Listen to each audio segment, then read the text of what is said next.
Hello friends, मैं शालिनी आप सबका अपना जीएस में स्वागत करती हूँ। आशा करती हूँ आप सबकी तैयारी अच्छी चल रही होगी। तो जैसा कि हम सब जानते हैं कि हमने घटना सार की जो पॉइंटर आती है उसकी सीरीज स्टार्ट की हुई है। उसमें मैं आपको हिस्ट्री पढ़ा रही हूँ। तो कल हम तो हमने स्टार्ट किया था प्राचीन, सॉरी गला थोड़ा खराब है। तो हमने कल स्टार्ट किया था प्राचीन इतिहास से, जिसमें हम कुछ टॉपिक करा चुके हैं। लास्ट टाइम हमारा टॉपिक चल रहा था शैव एंड भागवत धर्म, जो कि कुछ टेक्निकल इशू की वजह से आवाज नहीं आई, तो उसको हम दोबारा करते हैं। बाकी अगर आपको वीडियो पसंद आ रही है तो प्लीज लाइक शेयर सब्सक्राइब करिएगा। और अगर आपको कुछ कमी लग रही है या सुधार करना की कोई एडवाइस देना चाहते हैं तो प्लीज कमेंट बॉक्स में बताइएगा। जितने ज्यादा से ज्यादा सपोर्ट हो सके उतना करिएगा प्लीज गाइस। चलिए तो आज का टॉपिक स्टार्ट करते हैं। हमारा पहला टॉपिक था शैव और भागवत धर्म। क्या है पहला क्वेश्चन इसमें? प्राचीन भारत की विश्व उत्पत्ति विषयक धारणाओं के अनुसार चार युगों के चक्र का सही क्रम क्या है? जो चार युग बताए गए उनका सही क्रम क्या है? कृत, त्रेता, द्वापर और कली, ये चार युग तय हैं। नेक्स्ट है हमारा अजीवक, मत्स्यमयूर, मयमत्स्य तथा ईशान विश्व गुरु देव पद्धति में से वह जो प्राचीन भारत में शैव समुदाय था। प्राचीन भारत में शैव संप्रदाय कौन सा इन चारों में से? मत्स्यमयूर था। नेक्स्ट चलते हैं। अर्धनारीश्वर मूर्ति में आधा शिव आधा पार्वती प्रतीक है, किसका है? देव और उसकी शक्ति योग का। ठीक। नेक्स्ट चलते हैं। नयनार थे, नयनार कौन थे? सेवन अनुयायियों को नयनार कहते थे। नेक्स्ट चलते हैं। पोइगई, त्रिज्ञान, पूडम तथा त्रुमंगई में से वह जो अलवर संत नहीं था, वह कौन सा था? त्रिज्ञान। त्रिज्ञान कौन थे? अलवर संत नहीं थे। नेक्स्ट चलते हैं। भागवत संप्रदाय के विषय में सर्वाधिक योगदान दिया था, किसने दिया था? गुप्त ने। नेक्स्ट है हमारा भागवत धर्म के प्रवर्तक थे कौन थे? कृष्ण। आगे चलते हैं। सर्वप्रथम देवकी के पुत्र किस का वर्णन मिलता है? किससे मिलता है? छंदोग्य उपनिषद में। नेक्स्ट है हमारा वासुदेव की पूजा सर्वप्रथम प्रारंभ की, किसने की? भागवतों ने। वह देवता जिसे कला में हल द्वारा प्रदर्शित किया गया है, वह कौन है? बलराम। बलराम को कला में हल द्वारा प्रदर्शित किया गया है। नेक्स्ट है हमारा भागवत संप्रदाय में भक्ति के रूपों की संख्या है, भक्ति के रूपों की संख्या कितनी है? 9 है। नेक्स्ट है हमारा हेलियोडोरस का बेशनगर अभिलेख संबंधित है। हेलियोडोरस का बेशनगर अभिलेख संबंधित है किससे है? वासुदेव से। नेक्स्ट चलते हैं। भागवत धर्म से संबंधित प्राचीनतम अभिलेखीय साक्ष्य है। भागवत धर्म से संबंधित प्राचीनतम अभिलेखीय साक्ष्य कौन है? हेलियोडोरस का बेशनगर अभिलेख। हेलियोडोरस का बेशनगर अभिलेख भागवत धर्म से संबंधित प्राचीनतम अभिलेखीय साक्ष्य। नेक्स्ट हमारा भागवत धर्म का ज्ञात सर्वप्रथम अभिलेखीय साक्ष्य कौन सा है? बेशनगर का गर्भस्तंभ है। नेक्स्ट चलते हैं। बेशनगर अभिलेख का हेलियोडोरस निवासी था। हेलियोडोरस कहाँ का निवासी था? तक्षशिला का। नेक्स्ट है हमारा विष्णु के जिस अवतार को सागर से पृथ्वी का उद्धार करते हुए अंकित किया जाता है, वह कौन सा है? वराह। नेक्स्ट है हमारा 6वीं शताब्दी ईसा पूर्व के संदर्भ में भारत के आस्तिक और नास्तिक संप्रदायों में विभेदक लक्षण है। आस्तिक और नास्तिक में कौन सा लक्षण है उनपे अंतर करता है? वो है वेद की प्रमाणिकता में आस्था। ठीक। नेक्स्ट चलते हैं। मोक्ष के साधन के रूप में जन्म, कर्म तथा भक्ति को समान महत्व देता है, कौन देता है? भगवत गीता।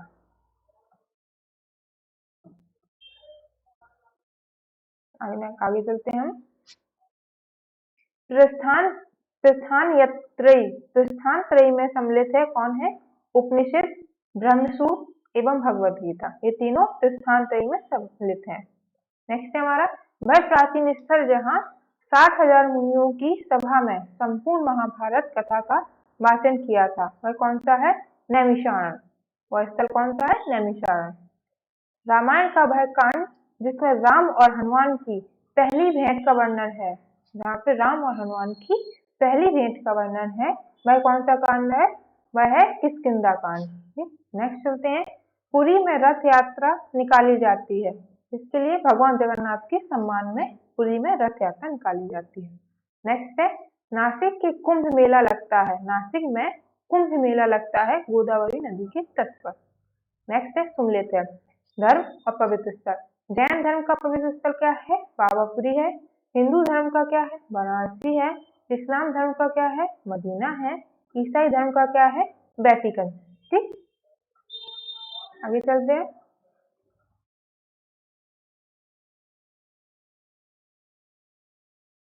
चेंज करते हैं पेन। ठीक है, छठी ईसा पूर्व राजनीतिक दशा। छठी ईसा पूर्व राजनीतिक दशा, इससे क्वेश्चन हर एग्जाम में लगभग आते ही हैं, तो इसको ध्यान से पढ़िएगा, इंपॉर्टेंट टॉपिक है ज्यादा।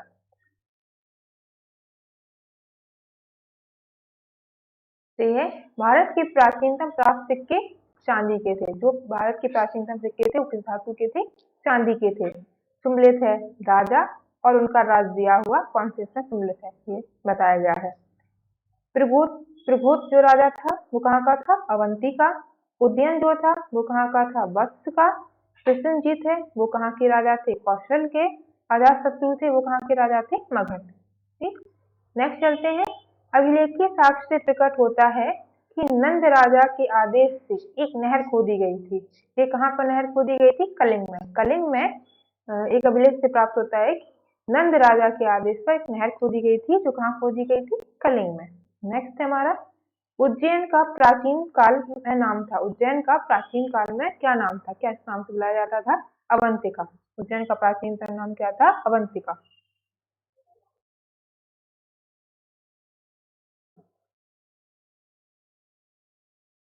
नेक्स्ट चलते हैं आगे। प्राचीन नगर जो महाभारत और महाभारत दोनों में उल्लिखित है वो कौन सा है? मध्यमिका एवं विराटनगर।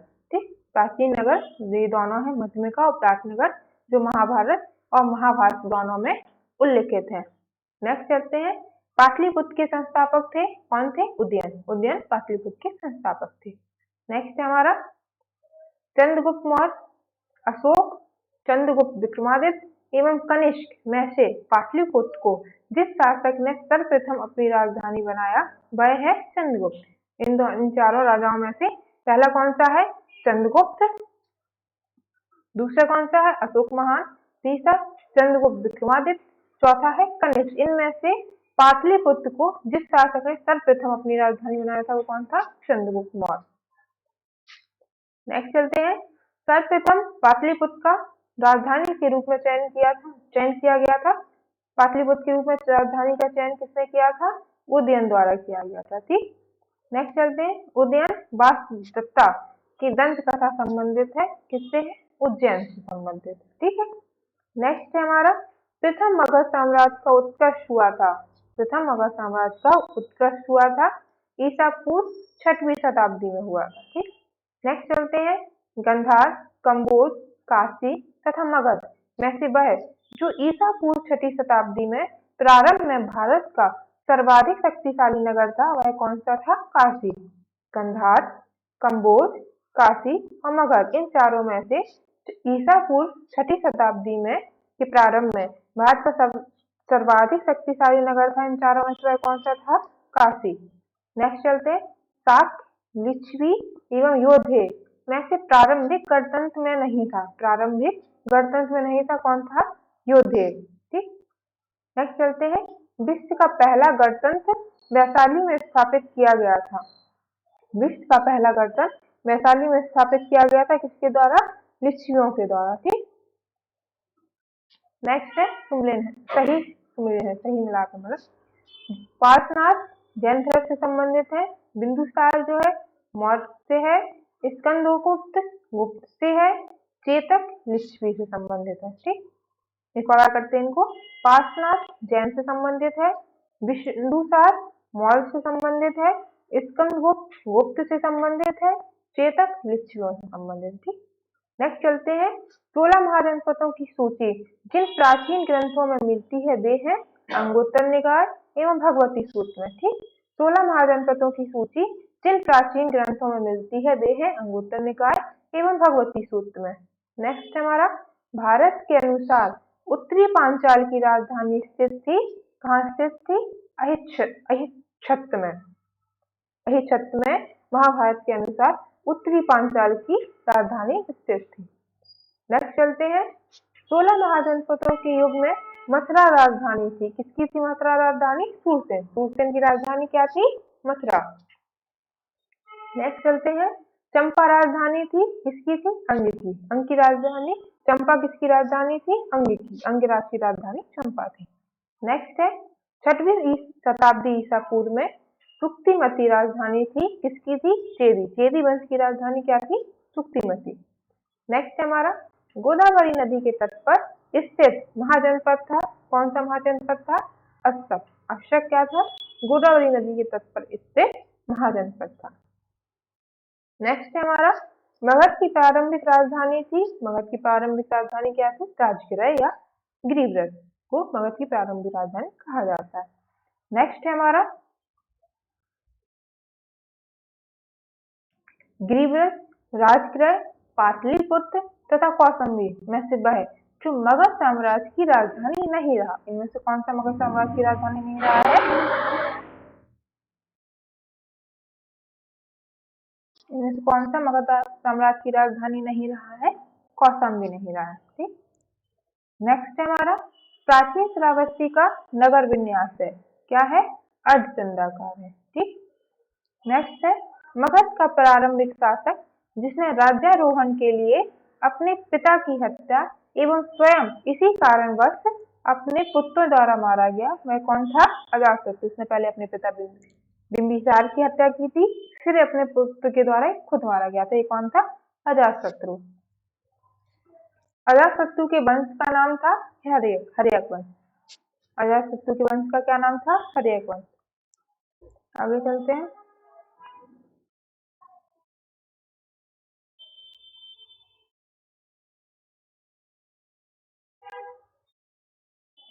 मालवा क्षेत्र पर मगध की सत्ता का विस्तार हुआ था। कहाँ? शिशुनाग के शासनकाल में। मालवा क्षेत्र पर मगध की सत्ता का विस्तार हुआ था। किसके शासनकाल में हुआ था? शिशुनाग के शासनकाल में। नंद वंश के पश्चात मगध पर शासन किया। किसने किया? मौर्य राजवंश ने। नंद वंश के बाद कौन सा आया शासन करने मगध पर? मौर्य राजवंश। राजा नंद का उल्लेख करने वाला अभिलेखीय प्रमाण है। कौन सा अभिलेखीय प्रमाण है? खारवेल का हाथी गुफा अभिलेख। नंद वंश का उल्लेख करने वाला अभिलेखीय प्रमाण कौन सा है? खारवेल का हाथी गुफा अभिलेख। नेक्स्ट है मगध पर शासन करने वाले राजवंशों का कालक्रम क्या है? जो पहले राजवंश थे वो थे हर्यक वंश थे, इनके बाद नंद वंश आए, फिर मौर्य वंश आए, फिर शुंग वंश आए। ठीक। नेक्स्ट है मगध का सम्राट जो अप्रो परशुराम के नाम से जाना जाता है, वो कौन था? महापद्मानंद। ठीक। मगध का साम्राज्य जो अप्रो परशुराम के नाम से जाना जाता है, वह कौन था? महापद्मानंद। सही कथन दिया हुआ है, देखते हैं कौन से हैं। इसमें दिया हुआ है विश्व के सभी भागों में ईसवी पूर्व 6ठी शताब्दी एक महान धार्मिक उथल पुथल का काल था। वैदिक धर्म बहुत जटिल हो चुका था। ठीक। नेक्स्ट हमारा गौतम बुद्ध के समय का प्रसिद्ध वैद्य जीवक संबंधित था। किससे था? बिंबिसार के दरबार से। वैद्य जीवक थे जो किससे संबंधित थे? बिंबिसार के दरबार से। नेक्स्ट चलते हैं। कालपी नगर जिस नदी के तट पर स्थित है वह है यमुना। कालपी नगर जिस नदी के तट पर स्थित है वह कौन सी नदी है? यमुना नदी। आगे बढ़ते हैं। सही तुलन दिया हुआ है।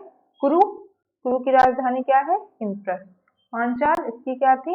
अहिच्छत्र। कौशल इसकी राजधानी क्या थी? साकेत। वत्स इसकी राजधानी क्या थी? कौशाम्बी। नेक्स्ट बढ़ते हैं। नेक्स्ट हमारा टॉपिक रहेगा यूनानी आक्रमण। ठीक। आगे बढ़ते हैं। इसका पहला क्वेश्चन है सिकंदर के हमले के समय उत्तर भारत पर शासन था। किसका था? नंद का। जब सिकंदर ने आक्रमण किया तब उत्तर भारत में किसका शासन था? नंद का। नेक्स्ट है इसका मगध का राजा जो सिकंदर महान के समकालीन था वह कौन था? घनानंद। मगध का राजा जो सिकंदर महान के समकालीन था वो कौन था? घनानंद। कथन ए दिया हुआ है लगभग 2 वर्षों के अभियान के पश्चात सिकंदर महान ने 325 ईसा पूर्व में भारत छोड़ दिया। ठीक है। कारण आर है वह चंद्रगुप्त मौर्य से पराजित हुआ था। आर सही है, सॉरी ए सही है परंतु आर गलत। ठीक। नेक्स्ट चलते हैं। युद्ध भूमि में बड़ी संख्या में सैनिकों के मारे जाने अथवा आहत हो जाने के बाद जिस भारतीय गण अथवा राज्य की स्त्रियों ने सिकंदर के विरुद्ध शस्त्र धारण किया था वह है मशग। मशग, ठीक है। युद्ध भूमि में बड़ी संख्या में सैनिकों के मारे जाने अथवा आहत हो जाने के बाद जिस भारतीय गण अथवा राज्य की स्त्रियों ने सिकंदर के विरुद्ध शस्त्र धारण किया था वह राज्य कौन सा था? मशग। नेक्स्ट चलते हैं। भारत में सिकंदर की सफलता के कारण थे, क्या थे? उस समय भारत में कोई केंद्रीय सत्ता नहीं थी। उसकी फौज बेहतर थी। उसे देशद्रोही शासकों से सहायता मिलती थी। 3 रीजन थे। पहला क्या था? उस समय भारत में कोई केंद्रीय सत्ता नहीं थी। उसकी फौज बेहतर थी। उसे देशद्रोही शासकों से सहायता मिलती थी। नेक्स्ट चलते हैं। वह वीर भारतीय राजा जिसे सिकंदर ने झेलम के तट पर पराजित किया था वह कौन था? कुरु। कुरु था कौरव। चलिए नेक्स्ट था नियार्कस, अनेसिक्टस, डाइमेकस। इसका क्या था? नियार्कस, अनेसिक्टस, डाइमेकस तथा अरिस्टोब्यूटस में से वह जो सिकंदर के साथ भारत में नहीं आया था वो कौन था? डाइमेकस नहीं आया था, बाकी तीनों आए थे। नियार्कस, अनेसिक्टस और अरिस्टोब्यूलस ये भारत आए थे सिकंदर के साथ। आगे चलते हैं। आगे हमारा स्टार्ट होता है न्यू टॉपिक मौर्य समाज, ठीक है। मौर्य समाज में पहला क्वेश्चन है, प्रथम भारतीय साम्राज्य स्थापित किया गया था किसके द्वारा था? वो चंद्रगुप्त मौर्य द्वारा। नेक्स्ट है गुप्त, मौर्य, वर्धन, कुषाण में से सबसे पुराना राजवंश है कौन सा राजवंश है? मौर्य राजवंश है, ठीक। नेक्स्ट चलते हैं। जिसके ग्रंथ में चंद्रगुप्त मौर्य का विशिष्ट रूप से वर्णन हुआ है वह है विशाखदत्त। किसके ग्रंथ है? विशाखदत्त में चंद्रगुप्त मौर्य का विशिष्ट रूप से वर्णन हुआ है। नेक्स्ट चलते हैं। सैंडो-कोस्टस से चंद्रगुप्त मौर्य की पहचान की किसने की? विलियम जॉन्स ने की। नेक्स्ट है प्लिनी, जस्टिन, स्ट्रैबो तथा मैगस्थनीज में से वह जिसने सैंडो-कोस्टस, चंद्रगुप्त मौर्य और सिकंदर महान की भेंट का उल्लेख किया है वह कौन है? जस्टिन ने किया, ठीक। नेक्स्ट है कौटिल्य प्रधानमंत्री थे चंद्रगुप्त मौर्य के। किसके प्रधानमंत्री थे? चंद्रगुप्त मौर्य के। नेक्स्ट है चाणक्य अपने बचपन में जाने जाते थे। किससे जाने जाते थे? विष्णुगुप्त के नाम से चाणक्य अपने बचपन में जाने जाते थे। नेक्स्ट है कौटिल्य का अर्थशास्त्र है एक क्या है? शासन के सिद्धांतों की पुस्तक। कौटिल्य का जो अर्थशास्त्र है किससे संबंधित है? शासन के सिद्धांतों की पुस्तक। नेक्स्ट है सप्तांग सिद्धांत के अनुसार राज्य के अंग है। सप्तांग सिद्धांत जो है उसके अनुसार राज्य के अंग है कौन कौन है?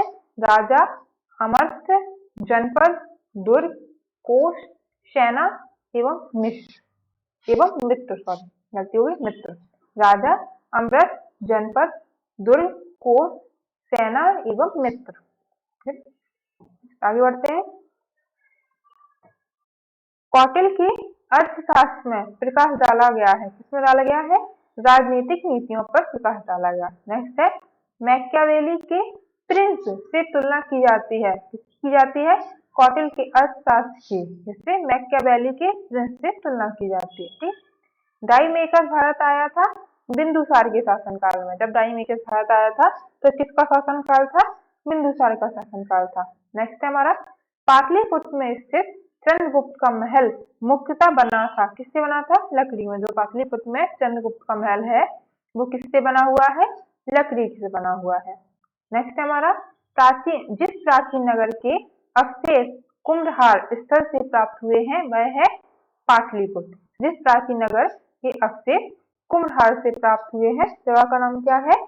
कुम्भलहार से प्राप्त हुए हैं वह है पाटलिपुत्र। नेक्स्ट हमारा बुलंदी बाग प्राचीन स्थान था कहाँ का था? पाटलिपुत्र का। बुलंदी बाग प्राचीन स्थान था कहाँ का था?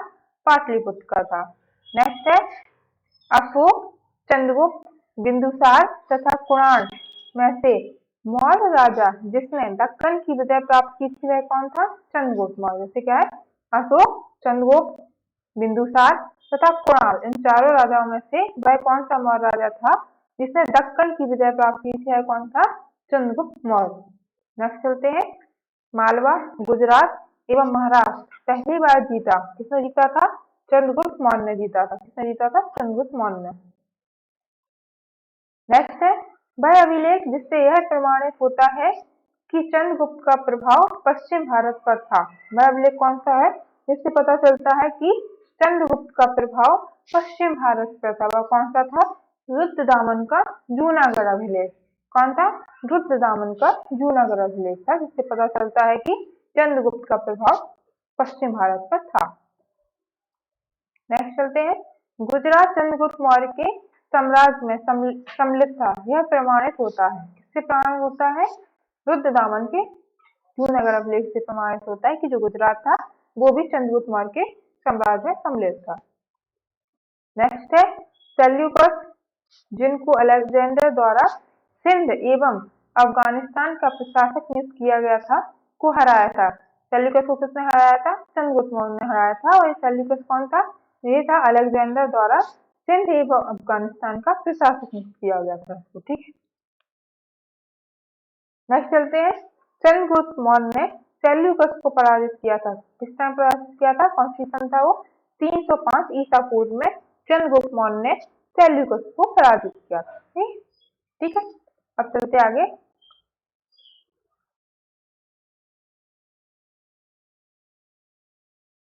मैं इस क्वेश्चन में अभी नहीं करा रही हूँ, मैं आपको सबसे लास्ट में अलग से करवाऊंगी। सहिष्णुता, उदारता और करुणा के त्रिविध आधार पर राजधर्म की स्थापना की थी। किसने की थी? अशोक ने। अशोक ने त्रिविध जो उसके आधार थे वो कौन सा था? सहिष्णुता, उदारता और करुणा थी। नेक्स्ट हमारा अफगानिस्तान, बिहार, श्रीलंका तथा कलिंग में से वह क्षेत्र जो अशोक के साम्राज्य में सम्मिलित नहीं था वह कौन सा था? श्रीलंका नहीं था। ठीक है। नेक्स्ट है अशोक के तृतीय मुख्य शिलालेख, द्वितीय मुख्य शिलालेख एवं नवा मुख्य शिलालेख तथा प्रथम स्तंभ अभिलेख में से वह जिसमें दक्षिण भारतीय राज्यों का उल्लेख हुआ है वो कौन सा है? द्वितीय शिलाभिलेख है। और कौन सा अभिलेख है? द्वितीय शिलाभिलेख है। कौन से दिए? तृतीय, तीसरा शिलाभिलेख है, दूसरा मुख्य शिलाभिलेख है, नौवां मुख्य शिलाभिलेख है और प्रथम पहला स्तंभ अभिलेख है। इनमें से वह कौन सा है जिसमें दक्षिण राज्यों का उल्लेख मिलता है? वह कौन सा है? द्वितीय मुख्य शिलाभिलेख। दूसरा शिलालेख मुख्य शिलाभिलेख से मिलता है। नेक्स्ट है हमारा भारत के प्रथम अस्पताल और औषधि बाग का निर्माण कराया था। किसने कराया था? अशोक ने। ठीक है। नेक्स्ट चलते हैं। अशोक ने बौद्ध होते हुए भी हिंदू धर्म में आस्था नहीं छोड़ी। इसका प्रमाण है देवान प्रिय की उपाधि। देवनाम प्रिय की उपाधि इसका उदाहरण है। ठीक। नेक्स्ट चलते हैं। अशोक के शासनकाल में बौद्ध सभा आयोजित की गई थी। कहाँ पर की गई थी? पाटलिपुत्र में की गई थी। अशोक के शासनकाल में बौद्ध सभा हुई थी, उसकी जगह कहाँ थी? वो कहाँ हुई थी आयोजित? पाटलिपुत्र में। नेक्स्ट है मौर्य शासक जो बौद्ध धर्म के अनुयायी थे। कौन थे बौद्ध धर्म के जो मौर्य शासक रहे हैं? राजा अशोक और दशरथ दोनों बौद्ध धर्म के अनुयायी थे। रज्जुक थे मौर्य शासन में अधिकारी। मौर्य शासन में जो अधिकारी होते थे उनको रज्जुक कहते थे। नेक्स्ट हमारा सातवाहक कहते थे। सातवाहक किसे कहते थे? व्यापारियों के काफिले को। व्यापारियों के काफिले को क्या कहते थे मौर्य काल में? सातवाहक कहते थे। ठीक है। आगे चलते हैं। अग्रहरिक, युक्त, प्रदेशिक तथा राजुक, इनमें से वह अधिकारी जो मौर्य प्रशासन का भाग नहीं था वह कौन था? अग्रहारिक मौर्य प्रशासन का भाग नहीं था। युक्त, प्रदेशिक और राजुक ये अधिकारी थे मौर्य प्रशासन में। ठीक। नेक्स्ट है सारनाथ स्तंभ का निर्माण किया था। किसने किया था? अशोक ने। सारनाथ किसने किया था? अशोक ने। नेक्स्ट हमारा सर्वप्रथम स्फूर्त मानते हैं। किसको मानते हैं? सांची को। सांची को सर्वप्रथम स्फूर्त मानते हैं। सांची का स्तूप बनाया था। किसने बनाया था? अशोक ने बनवाया था। ठीक। स्थान और स्मारक दिए हुए हैं। ठीक है। कौशाम्बी में क्या है? घोषताराम मठ है। कुशीनगर में क्या है? रानाभर स्तूप है सॉरी। सारनाथ में क्या है, धमेक स्तूप है। श्रावस्ती में क्या है, सहित महेश है। ठीक है, दोबारा रिपीट करते हैं इसको। पहला कौशाम्बी में क्या है, गोस्ताराम मठ है। दूसरा कुशीनगर में क्या है, रानाभर स्तूप है। तीसरा सारनाथ में क्या है, धमेक स्तूप है। चौथा श्रावस्ती में क्या है, सहित महेश है। ठीक है, आगे चलते हैं। चेंज करते हैं कलर। सम्राट अशोक को तीर्थ यात्रा का सही क्रम है। सम्राट अशोक ने तीर्थ यात्रा की थी, उसका सही क्रम क्या है, पहले वो गया गए, फिर कुशीनगर, फिर लुम्बिनी, फिर कपिलवस्तु, फिर सारनाथ और लास्ट में श्रावस्ती है। ठीक, नेक्स्ट है हमारा, अशोक के शिलालेखों में प्रयुक्त भाषा है, कौन सी भाषा प्रयुक्त की गई है, प्राकृतिक भाषा प्रयुक्त की गई। ठीक, प्राकृतिक भाषा अशोक के शिलालेखों में प्रयुक्त की गई है। नेक्स्ट है, कालसी, गिरनार, सहवाजगढ़ी तथा मेरठ में से वह अशोककालीन अभिलेख जो खरोष्ठी लिपि में लिखा गया है वो कौन सा अभिलेख है, सहवाजगढ़ी। सहवाजगढ़ी एक ऐसा अभिलेख है जो खरोष्ठी लिपि में लिखा गया है। ठीक है, नेक्स्ट चलते हैं। पत्थर पर प्राचीनतम शिलालेख थे, किस भाषा में थे प्राचीनतम शिलालेख, इस प्राकृत भाषा में थे। पत्थर पर प्राचीनतम शिलालेख थे और कौन सी भाषा में थे, प्राकृतिक भाषा में थे। अशोक के शिलालेखों को सर्वप्रथम पढ़ा था, किसने पढ़ा था सबसे पहले, जेम्स प्रिंसेप ने पढ़ा था। ठीक है, जेम्स प्रिंसेप ने पढ़ा था। नेक्स्ट है हमारा, वह स्थान जहाँ प्राक अशोक ब्राह्मी लिपि का पता चला है वह कौन सा है, अनुराधापुर। वह स्थान जहाँ प्राक अशोक ब्राह्मी लिपि का पता चला है वह कौन सा स्थान है, अनुराधापुर। नेक्स्ट है हमारा, प्राचीन भारत में ब्राह्मी, नंदनागरी, शारदा तथा खरोष्ठी में से वह एक लिपि जो दाईं ओर से बाईं ओर लिखी जाती थी वह कौन थी, खरोष्ठी लिपि। इन चारों में से खरोष्ठी पहली क्या है, ब्राह्मी, दूसरी है नंदनगरी, तीसरी शारदा, चौथी खरोष्ठी। इनमें से वह लिपि जो दाईं ओर से मतलब राइट टू लेफ्ट लिखी जाती थी वह कौन सी थी, खरोष्ठी लिपि। नेक्स्ट है, अशोक का अपने शिलालेखों में सामान्यतः जिस नाम से उल्लेख हुआ है वह है प्रियदर्शी। प्रियदर्शी नाम से उसका उल्लेख हुआ है। नेक्स्ट है, अशोक के प्रस्तर स्तंभों के संदर्भ में सत्कथन है। सत्कथन क्या है, इन पर बढ़िया पॉलिश है कि अखंड है, स्तंभों का सेफ्ट सुंडाकार है। ठीक,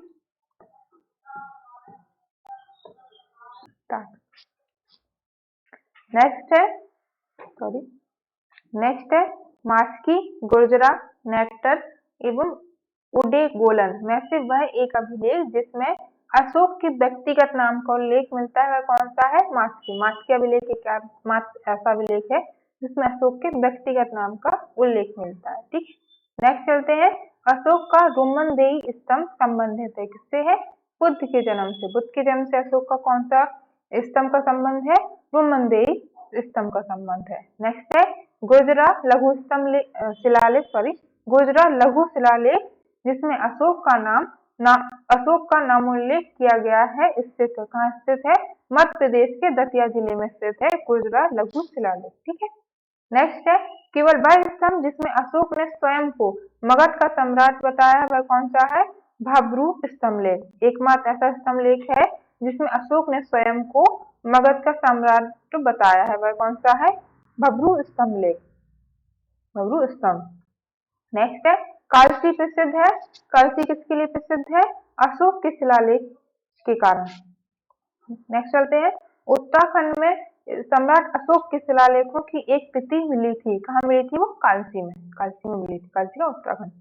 नेक्स्ट है, कलिंग युद्ध की विजय तथा क्षतियों का वर्णन अशोक ने जिस शिलालेख में किया है वह कौन सा है, शिलालेख का नंबर, उस शिलालेख का नंबर क्या है,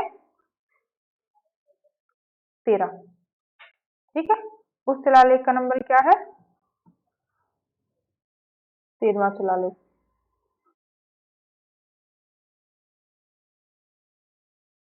नेक्स्ट चलते हैं, अशोक का पूर्ण रूपेण धार्मिक सहिष्णुता के प्रति समर्पित शिलालेख कौन सा है, ये कौन सा शिलालेख नंबर है इसका, 12 शिलालेख। ऊपर 13 था, ये 12वां शिलालेख है। तो 13वें शिलालेख में क्या है, कलिंग युद्ध की विजय एवं क्षतियों का वर्णन जिसमें किया गया है वो कौन सा शिलालेख है? 13 नंबर का है। अशोक का पूर्ण रूप में धार्मिक सहिष्णुता की प्रति समर्पित शिलालेख है, उसका नंबर 12 है। नेक्स्ट है हमारा, अशोक ने जो प्रमुख शिलालेख संगम राज्य के विषय में हमें बताए हैं उनसे संबंधित कौन से प्रमुख शिलालेख जो संगम जो राज्य के विषय में बताए गए हैं? ये तो है दूसरे नंबर का है, और दूसरा कौन सा है इसका? 13वें नंबर का है। ठीक है, नेक्स्ट चलते हैं, चोल, पांड्य, सतयुक्त तथा सातवाहन में से वह दक्षिणी राज्य जिसका उल्लेख अशोक के स्तंभ में नहीं मिलता वह कौन सा है? सातवाहन। सातवाहन का उल्लेख अशोक के अभिलेख में नहीं मिलता है। नेक्स्ट है, अशोक का वह अभिलेख जिसमें पारंपरिक अवसरों पर पशु बलि पर रोक लगाई गई है। ऐसा लगता है कि यह पाबंदी पशुओं के वध पर थी। ये क्या था? शिलालेख 1 में ऐसा बताया गया है। ठीक, नेक्स्ट है, टलेमी फिलाडेल्फस तुर्मय जिसके साथ अशोक के राजनयिक संबंध थे, कहाँ का शासक था? मिस्र का शासक था। टलेमी कहाँ का शासक था? मिस्र का राज। आगे चलते हैं,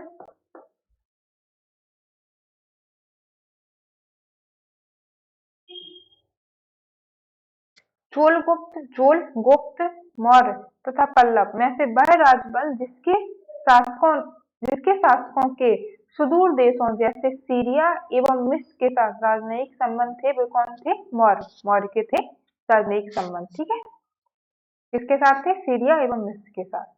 नेक्स्ट है, प्राचीन भारतीय अभिलेखों में से वह एक खाद्यान्न जिसे देश में संकट काल में उपयोग हेतु सुरक्षित रखने के बारे में प्राचीनतम शाही आदेश है वह कौन सा है? स्वयंवरा ताम्रपत्र। इसको द्वारा करते हैं, प्राचीन भारतीय अभिलेखों में से वह एक खाद्यान्न जिसे देश में संकट काल में उपयोग हेतु सुरक्षित रखने के बारे में प्राचीनतम शाही आदेश वह क्या है? स्वयंवरा ताम्रपत्र।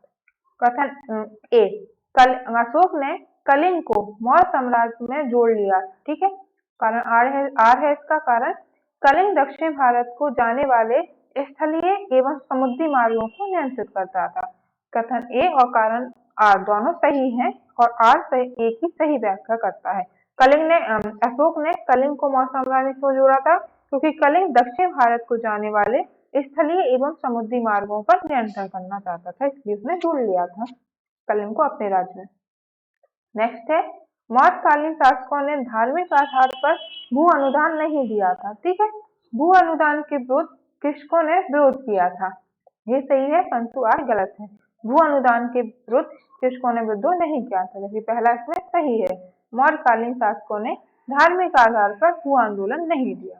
ठीक, मौर्य काल में टैक्स को छुपाने चोरी के लिए दिया जाता था मृत्युदंड। अगर कोई टैक्स छुपा रहा है, चोरी कर रहा है तो उसके लिए क्या दंड था? मृत्युदंड था।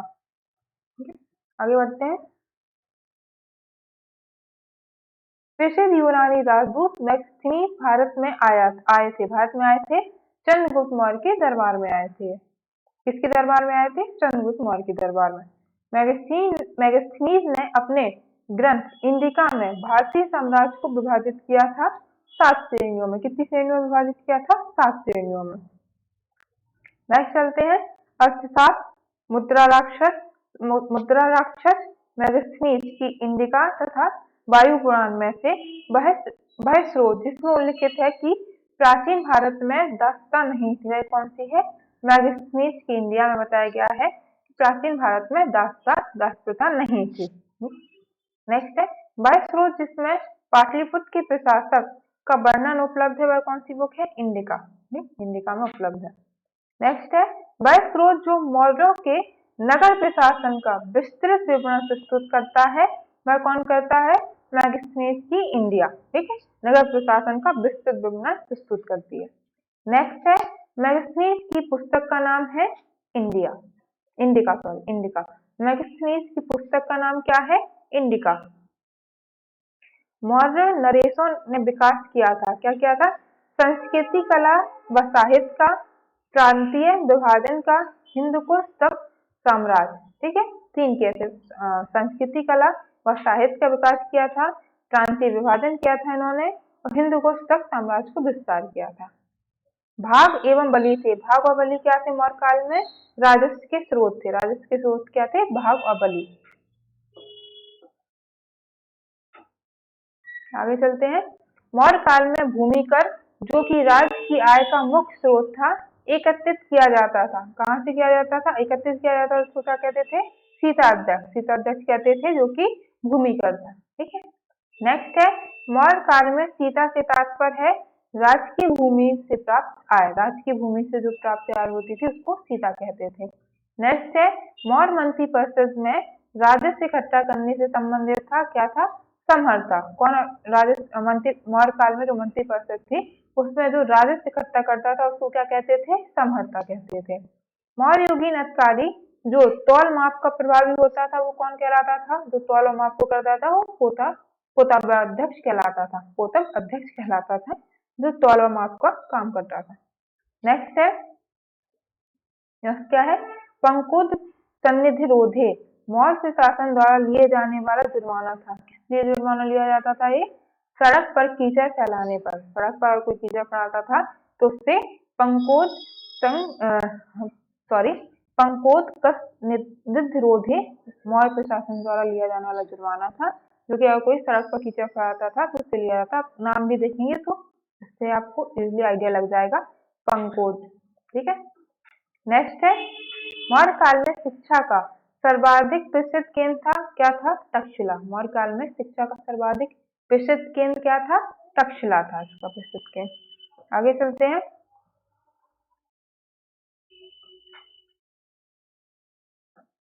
कौटिल्य के अर्थशास्त्र के अनुसार मौर्यकालीन न्याय व्यवस्था में ये न्यायालय अस्तित्व में थे। कौन से थे? धर्मस्थीय एवं कंटक शोधन। ये दोनों न्यायालय मौर्यकालीन न्याय व्यवस्था में न्यायालय के अस्तित्व में थे। ठीक। नेक्स्ट है, वर्तमान नगर पालिका प्रशासन का यह कार्य मौर्य काल से जारी है। कौन सा? जन्म एवं मृत्यु का पंजीकरण। ठीक है। जन्म और मृत्यु का पंजीकरण मौर्य काल से ही जारी है। नेक्स्ट है, भारत में सांस्कृतिक इतिहास के संदर्भ में इतिवृत्तों, राजवंशीय इतिहासों तथा वीर गाथाओं को कंठस्थ करना व्यवसाय था। किसका था? मागध एवं सूत वर्णों का। मागध एवं सूत वर्णों का क्या व्यवसाय था? इनका था इतिवृत्तों, राजवंशीय इतिहासों एवं वीर गाथाओं को कंठस्थ करना था। ठीक। नेक्स्ट है, गांवों के शासन को स्वत्तशाही पंचायतों के माध्यम से संचालित करने की व्यवस्था का सूत्रपात किया था। किसने किया था? मौर्यों ने किया था। ठीक है। नेक्स्ट है, प्राचीन भारत का ग्रंथ जिसमें पति द्वारा परित्यक्त पत्नी के लिए विवाह विच्छेदन की अनुमति दी गई थी, कौन था? अर्थशास्त्र में ऐसा बताया गया है कि प्राचीन भारत का ग्रंथ है एक अर्थशास्त्र, जिसमें बताया गया है कि पति द्वारा परित्यक्त पत्नी के लिए विवाह विच्छेदन की अनुमति दी गई थी। नेक्स्ट है, जातक, मनुस्मृति, याज्ञवल्क्य एवं अर्थशास्त्र में से पुनर्विवाह वर्जित है। किसमें है? मनुस्मृति में पुनर्विवाह वर्जित है। नेक्स्ट है, विदेशियों को भारतीय समाज में मनु द्वारा दिया गया सामाजिक स्तर था। क्या था? ब्राह्मण क्षत्रियों का। ब्राह्मण क्षत्रियों का था। नेक्स्ट है हमारा, प्राचीन भारत के यात्रियों का सही क्रम क्या रहा है? जो यात्री भारत में उनका क्रम रहा है, सबसे पहले मेगास्थनीज थे, फिर फाहियान रहे हैं, फिर हेनसांग आए हैं, उसके बाद इत्सिंग आए। ठीक। पहले नंबर पे कौन आए हैं? मेगास्थनीज। दूसरे नंबर पे कौन है? फाहियान। तीसरे नंबर पे कौन है? हेनसांग। और चौथे नंबर पे है इत्सिंग। ठीक। नेक्स्ट आगे चलते हैं। सही सुन लेते हैं, कौन है? चंद्रगुप्त कौन था? सेंडोकोटस। बिंदुसार के समय कौन था? अमितघात।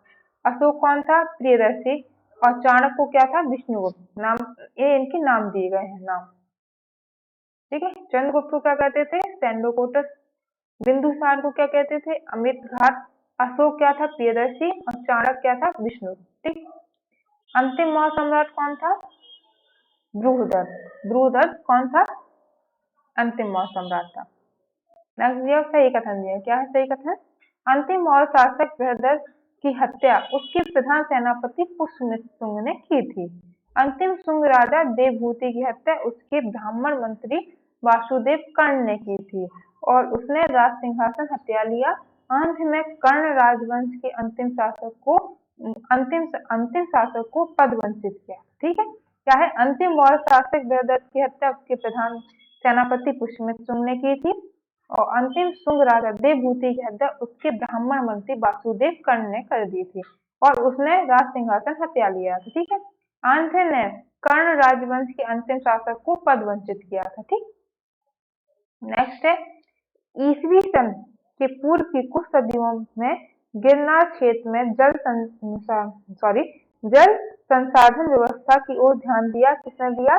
चंद्रगुप्त मौर्य एवं अशोक दोनों ने ही ध्यान दिया था गिरनार क्षेत्र में जल संसाधन व्यवस्था की ओर। ठीक, नेक्स्ट चलते हैं, जल की आवश्यकता को ध्यान में रखते हुए जिस प्रथम शासक ने गिरनार क्षेत्र में एक झील का निर्माण कराया था वह था चंद्रगुप्त मौर्य था। ठीक है, जल की आवश्यकता को ध्यान में रखते हुए जिस प्रथम शासक ने गिरनार क्षेत्र में एक झील का निर्माण करवाया था वह था चंद्रगुप्त मौर्य था। वो तुमने चलना है, लोथल एंशियंट डॉकयार्ड था, Sarnath first sermon of Buddha है, सारनाथ में लॉयल कैपिटल ऑफ अशोक है, नालंदा में great seat of Buddhist learning. ठीक, नेक्स्ट शुरू करते हैं हम नया न्यू टॉपिक हमारा। चेंज करते हैं पहले पेन कलर। न्यू टॉपिक हमारा है मौर्योत्तर काल। अभी मौर्य काल पढ़ा है, हम मौर्योत्तर काल पढ़ेंगे। ठीक है, इसका पहला है strato second, strato first, Demetrius तथा मेंडारस में से वह हिंद यवन शासक जिसने शीशे के सिक्के जारी किए थे वह कौन था? स्ट्रेटो सेकंड, इसने शीशे के सिक्के जारी किए थे। नेक्स्ट हमारा बिंबिसार, गौतम बुद्ध, मिलिंद तथा प्रसेनजीत में से वह एक जो अन्य तीनों से के समकालीन नहीं था वह कौन था? मिलिंद समकालीन नहीं थे, जबकि बिंबिसार, गौतम बुद्ध और प्रसेनजीत ये समकालीन रहे हैं। नेक्स्ट चलते हैं, काव्य शैली का प्राचीनतम नमूना मिलता है, किसमें मिलता है? काठियावाड़ के रुद्रदामन के अभिलेख में। ठीक है, काठियावाड़ के रुद्रदामन के अभिलेख में क्या मिलता है? काव्य शैली का प्राचीनतम नमूना मिलता है। नेक्स्ट है हमारा रुद्रदामन प्रथम की विभिन्न उपलब्धियां वर्णित हैं, किसमें वर्णित है? जूनागढ़ के अभिलेख में रुद्रदामन की प्रथम विभिन्न उपलब्धियां वर्णित है, वो किसमें है? जूनागढ़ के अभिलेख में है। बिना बेकार के सुदर्शन झील का जीर्णोद्धार कराया था, किसने कराया था? रुद्रदामन प्रथम ने सुदर्शन झील का जीर्णोद्धार कराया था। नेक्स्ट है हमारा उत्तरी तथा उत्तरी पश्चिमी भारत में सर्वाधिक संख्या में तांबे के सिक्कों को जारी किया था, किसने किया था? कुषाणों ने सर्वाधिक तांबे के सिक्कों को जारी किया था। नेक्स्ट चलते हैं, प्राचीन भारत में नियमित रूप से सोने के सिक्के चलाए थे, किसने चलाए थे? कुषाणों ने चलाए थे। ठीक है, प्राचीन भारत में नियमित रूप से सोने के सिक्के किसने चलाए थे? कुषाणों ने चलाए थे। और ये क्या है, इससे ऊपर दिया हुआ जो फैक्ट वो है उत्तरी तथा उत्तर पश्चिमी भारत में सर्वाधिक तांबे के सिक्के को जारी किया था, वो भी कुषाणों ने किया था। और प्राचीन भारत में नियमित रूप से सोने के सिक्के किसने चलाए थे? ये भी कुषाणों ने चलाए थे। नेक्स्ट है हमारा बिम्बकटफिस्टेस, कनिष्क, नहपाण एवं बुद्धगुप्त में से जिसके सिक्कों पर बुद्ध का अंकन हुआ है वह है कनिष्क। कनिष्क के सिक्कों पर बुद्ध का अंकन हुआ है। ठीक है, नेक्स्ट है कुजुल कटफिसेस, बिम्बकटफिसेस, कनिष्क प्रथम तथा हुविस में से वह शासक जिसको प्रथम सोने के सिक्के जारी करने का श्रेय जाता है वह कौन सा है? बिम्बकटफिसेस। बिम्बकटफिसेस को प्रथम सोने के सिक्के जारी करने का श्रेय जाता है। नेक्स्ट है बिम्बकटफिसेस, कुजुल कटफिसेस, कनिष्क तथा हर्मबीस में से वह जिसने भारत में स्वर्ण सिक्कों का प्रचलन नियमित उपयोग के लिए किया था। नियमित उपयोग के लिए किसने किया था? बिम्बकटफिसेस ने किया था। ठीक है, नेक्स्ट चलते हैं, युद्धीय सिक्कों पर अंकन मिलता है, किसका मिलता है? कार्तिकेय का। युद्धीय सिक्कों पर अंकन किसका मिलता है? कार्तिकेय का मिलता है। नेक्स्ट है हमारा कनिष्क के सारनाथ बौद्ध प्रतिमा अभिलेख की तिथि है, क्या तिथि है? 21 ईस्वी सन। ठीक है, इस तिथि है। नेक्स्ट है कुषाण शासक कनिष्क का राज्य अभिषेक कब हुआ था? 78 ईस्वी में हुआ था। नेक्स्ट हमारा है शक संवत प्रारंभ किया था, तर्क संकट प्रारंभ का था वो किस ईस्वी हुआ था? 78 ईस्वी में वो भी हुआ था। 78 ईस्वी में दो चीजें हुई थी, एक तो था कुषाण शासक कनिष्क का राज्याभिषेक हुआ था और शक संवत प्रारंभ हुआ था। ठीक है, नेक्स्ट चलते हैं हम। विक्रम एवं शक संवतों में अंतर वर्षों में है, कितना है? 135 वर्ष। विक्रम संवत प्रारंभ हुआ था, कब हुआ था? 57 ईसा पूर्व में विक्रम संवत प्रारंभ हुआ था। नेक्स्ट हमारा कनिष्क के समकालीन थे। कनिष्क के समकालीन कौन थे? अश्वघोष व वासुमित्र। अश्वघोष व वासुमित्र दोनों ही कनिष्क के समकालीन थे। ठीक, नेक्स्ट है अश्वघोष, चरक, नागार्जुन तथा पतंजलि में से वह जो कनिष्क के दरबार से संबंधित नहीं था वो कौन था? पतंजलि। अश्वघोष, नागार्जुन और चरक ये तीनों ही कनिष्क के दरबार से संबंधित हैं, जबकि पतंजलि कनिष्क के दरबार से संबंधित नहीं थे। नेक्स्ट हमारा अश्वघोष, पार्थ, वासुमित्र तथा विशाखादत्त में से वह जो कनिष्क प्रथम के दरबार में नहीं था वह कौन था? विशाखादत्त नहीं था। अश्वघोष थे, पार्थ थे और वासुमित्र ये तीनों थे, जबकि विशाखादत्त इनके दरबार से संबंधित नहीं था।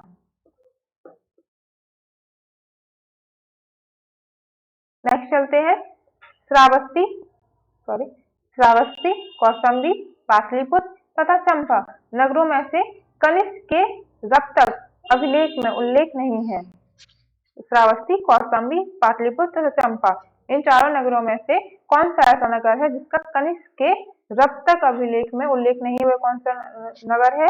श्रावस्ती नगर का उल्लेख नहीं है। नेक्स्ट हमारा तक्षशिला विश्वविद्यालय की में शिक्षा प्राप्त की थी। तक्षशिला विश्वविद्यालय में किसने शिक्षा प्राप्त की थी? चरक और तथा जीवक इन दोनों ने तक्षशिला विश्वविद्यालय में शिक्षा प्राप्त की थी। नेक्स्ट है सुंग वंश के बाद भारत पर राज किया किसने किया था? सुंग के बाद कर्ण वंश ने किया था। नेक्स्ट हमारा पुष्य में सुंग, खारवेल, गौतमीपुत्र सतकर्णी, वासुदेव तथा समुद्रगुप्त में से वह शासक जो वन व्यवस्था का रक्षक कहा जाता है वह कौन सा था? गौतमीपुत्र सतकर्णी। ठीक है, गौतमीपुत्र सतकर्णी को क्या कहा जाता है? वन व्यवस्था का रक्षक कहा जाता है। नेक्स्ट हमारा मौर्यों के बाद दक्षिण भारत में सबसे प्रभावशाली राजा था कौन था? सातवाहन। सबसे शक्तिशाली किसको माना जाता है? मौर्यों को। और मौर्यों के बाद दक्षिण भारत में सबसे प्रभावशाली राजा कौन रहा है?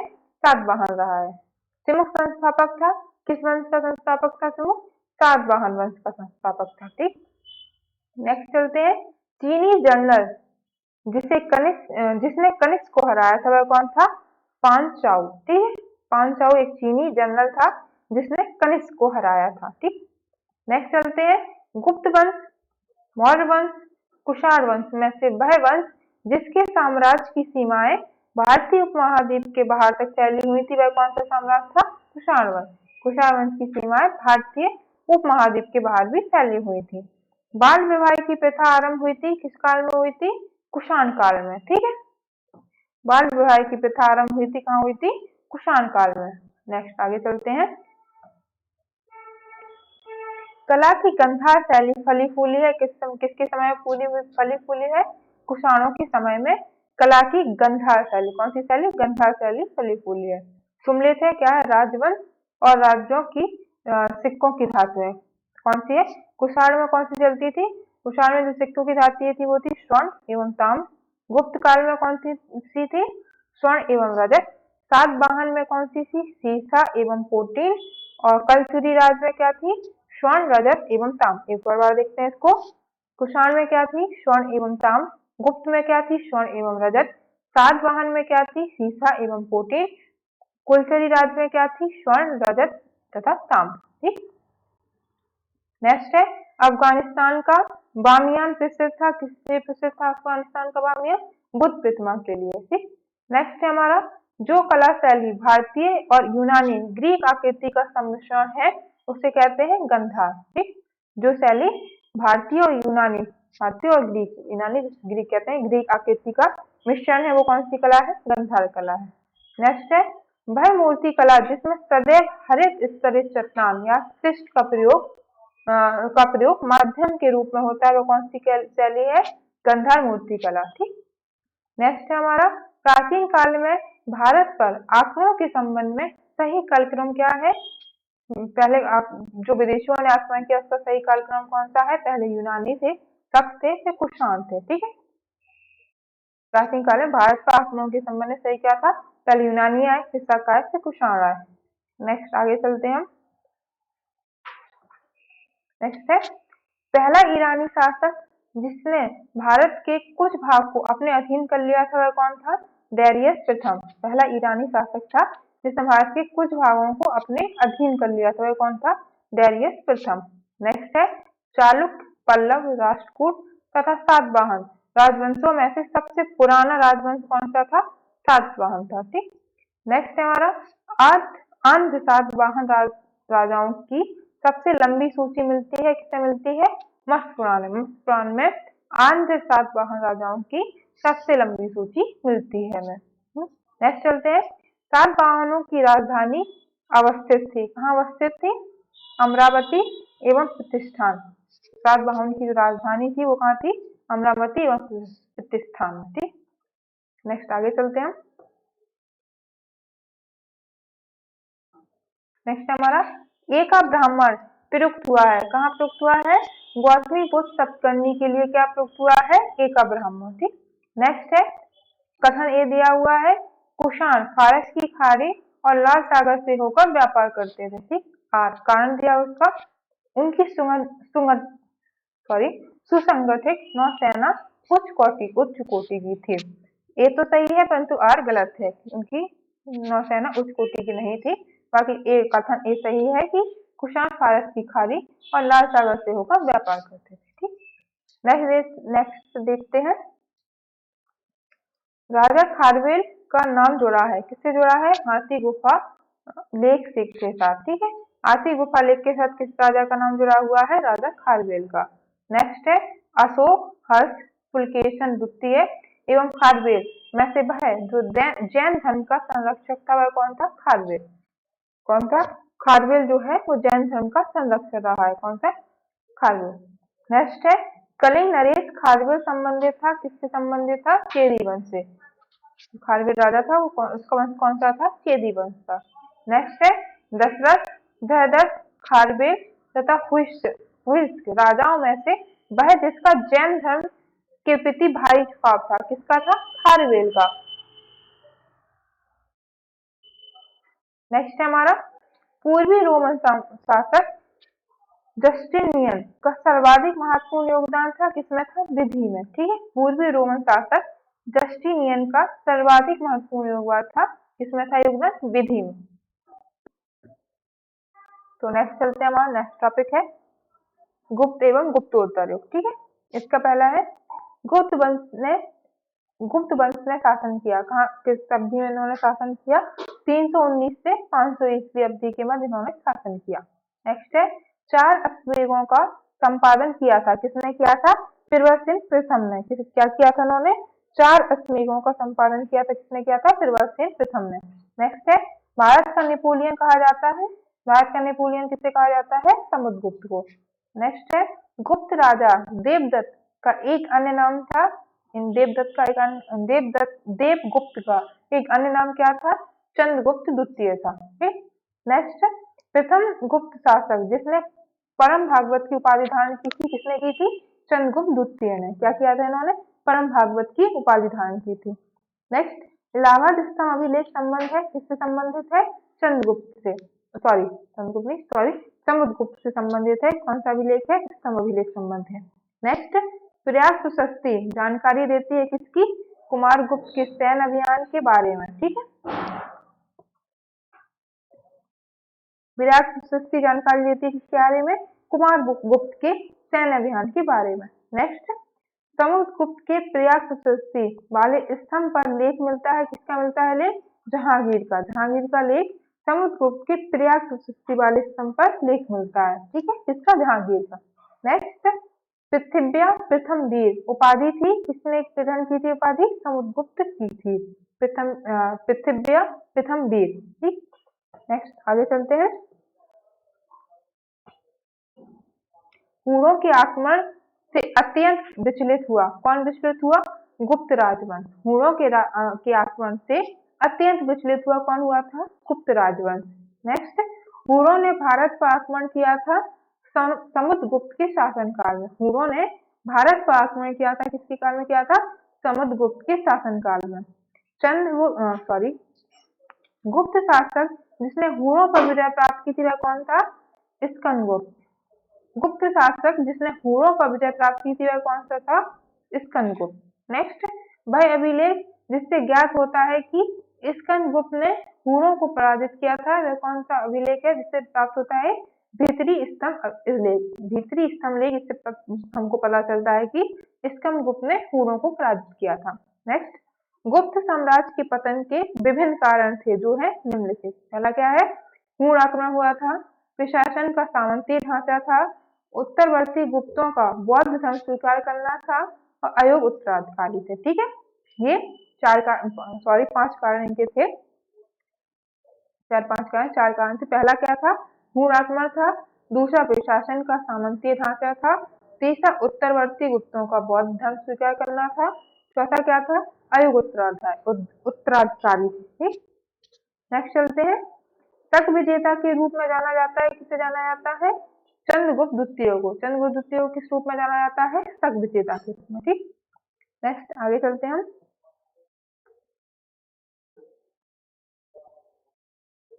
चंद्रगुप्त द्वितीय ने पराजित किया था, किसे पराजित किया था? रुद्र सिंह तृतीय को चंद्रगुप्त द्वितीय ने पराजित किया था। नेक्स्ट, रजत सिक्के जारी करने वाला प्रथम गुप्त शासक था, कौन था? चंद्रगुप्त द्वितीय। ठीक, रजत सिक्के, चांदी के सिक्के जारी करने वाला प्रथम गुप्त शासक कौन था? चंद्रगुप्त द्वितीय था। नेक्स्ट चलते हैं। गुप्त काल में उत्तर भारतीय व्यापार जिस एक पत्तन से संचालित होता था वह है ताम्रलिपि। ठीक है, गुप्त काल में उत्तर भारतीय व्यापार जिस एक पत्तन से संचालित होता था वह है ताम्रलिपि। ठीक, नेक्स्ट है।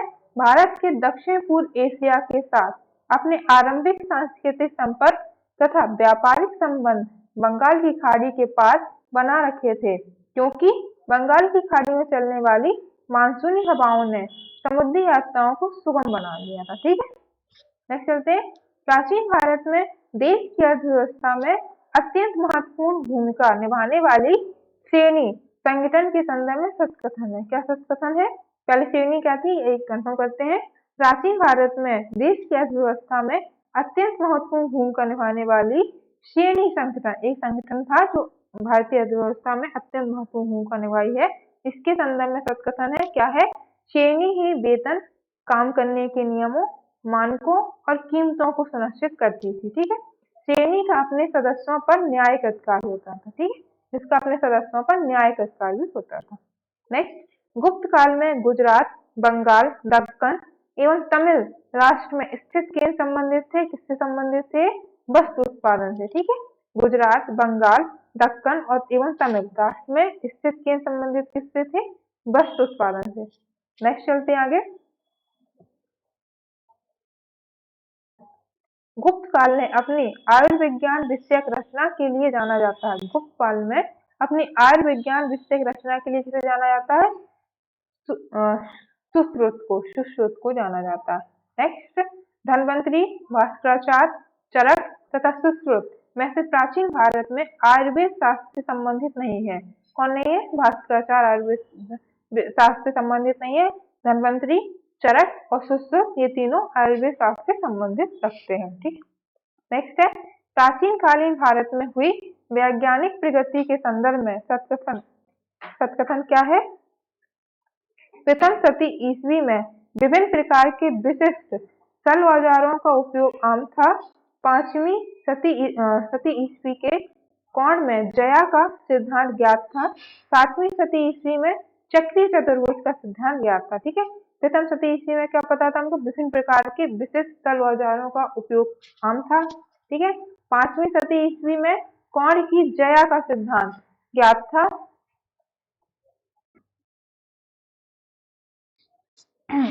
नेक्स्ट चलते हैं।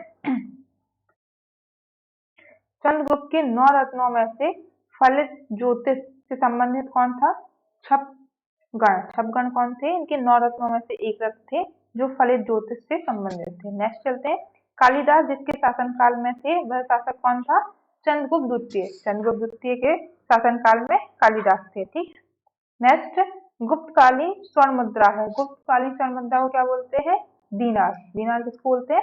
गुप्तकालीन स्वर्ण मुद्रा को। ठीक, नेक्स्ट, गुप्तकालीन रजत मुद्राओं का नाम दिया गया था, किसमें दिया गया है? रूपक में। ठीक, गुप्तकालीन रजत मुद्राओं को नाम दिया गया था, क्या दिया गया था? रूपक। रूपक किसको बोलते थे? जो रजत मुद्रा, चांदी की मुद्राएं थी उनको रूपक बोलते थे, और स्वर्ण मुद्राएं थी उनको क्या बोलते थे? दीनार।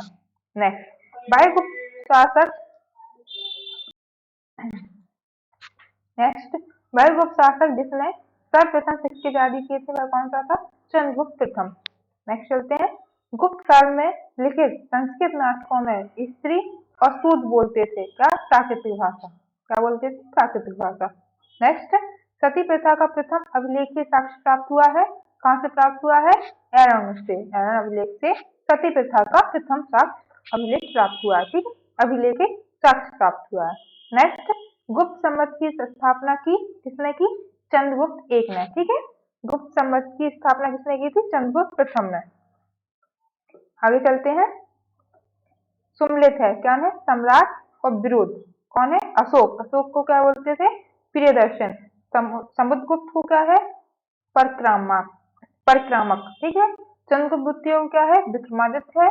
स्कंदगुप्त ने क्या ली? इसकी उपाधि क्या थी? विक्रमादित्य। ठीक है, अशोक ने क्या है? प्रियदर्शन। समुद्रगुप्त का परक्रामक, चंद्रगुप्त द्वितीय का विक्रमादित्य, और स्कंदगुप्त का विक्रमादित्य। आगे चलते हैं,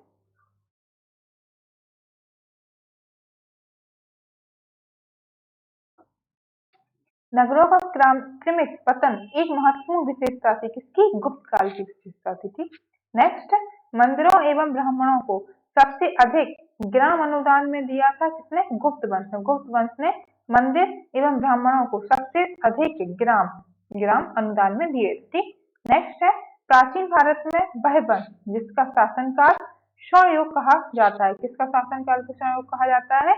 गुप्त को, गुप्त वंश के शासनकाल को स्वर्ण युग कहा जाता है। नेक्स्ट, गुप्त युग में भूमि राजस्व की दर थी, क्या थी? उपज का छठवां भाग। उपज का छठवां भाग क्या था? गुप्त युग में भूमि राजस्व की दर थी। नेक्स्ट, हिंदू विधि द्वारा मान्य कर रहा था, हिंदू विधि द्वारा मान कर था, सॉरी, हिंदू विधि द्वारा मान कर टैक्स, हिंदी विधि द्वारा मान टैक्स क्या था? उपज का छठवां भाग। ठीक, नेक्स्ट, गुप्त साम्राज्य द्वारा कर रहित कृषि भूमि प्रदान की जाती थी, किसको? ब्राह्मणों को। ठीक है, जो ब्राह्मणों को भूमि प्रदान की जाती थी वो कर रहित होती थी और कृषि योग्य होती थी। प्राचीन भारत में सिंचाई कर को कहते थे, क्या कहते थे? विदक भाकम, विदक भाकम। ठीक है, प्राचीन भारत में सिंचाई कर को कहते थे विदक भाकम। ठीक, तीसरा, नेक्स्ट चलते हैं, 30वीं शताब्दी में वारंगल प्रसिद्ध था। वारंगल किस लिए प्रसिद्ध था? लोहे के यंत्रों उपकरणों हेतु वारंगल प्रसिद्ध था। नेक्स्ट, तोड़माण था, क्या था? हूण जातीय दल का। तोड़माण क्या था? हूण जातीय दल से संबंधित था। हूण शासक मिहिरकुल को पराजित किया था, किसने पराजित किया था? बालदित्य एवं यशोधर्मन ने। ठीक है, हूण शासक मिहिरकुल को किसने पराजित किया था?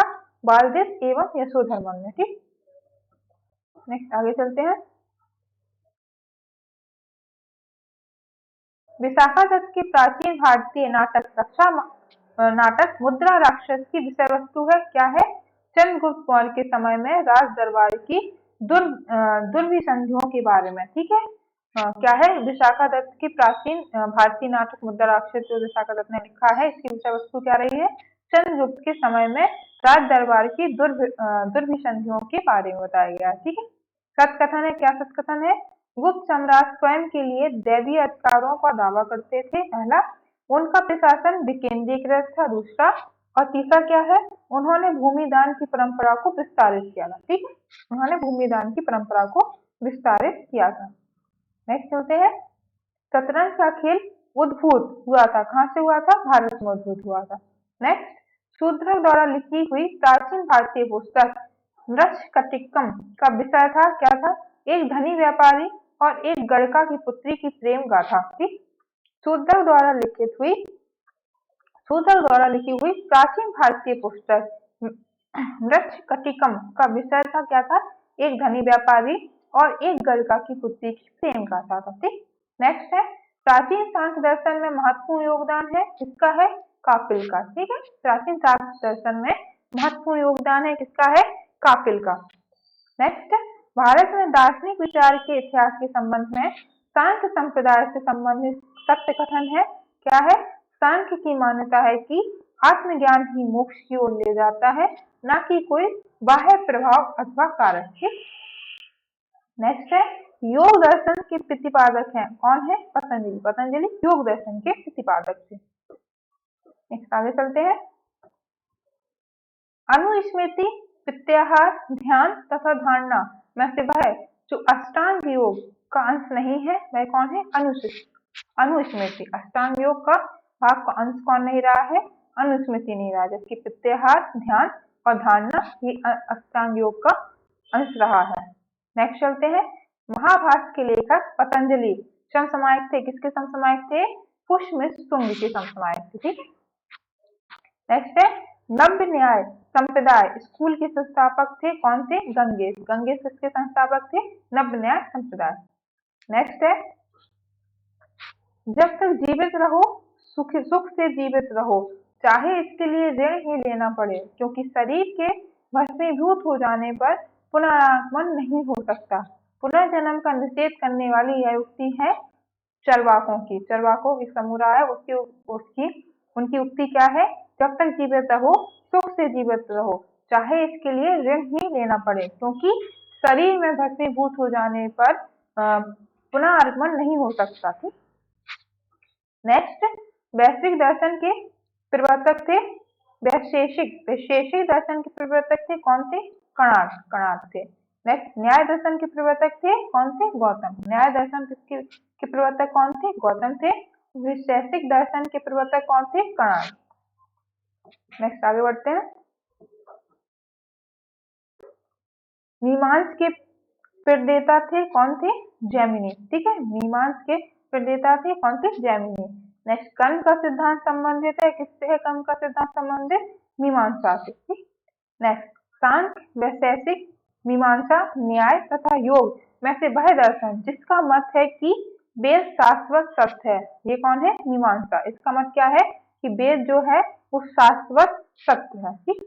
नेक्स्ट है मीमांसा और वेदांत, न्याय और वैशेषिक, लोकायत और कापिल्य तथा सांख्य और योगों में से वह जो भारतीय षड्दर्शन का भाग नहीं है वह कौन सा है?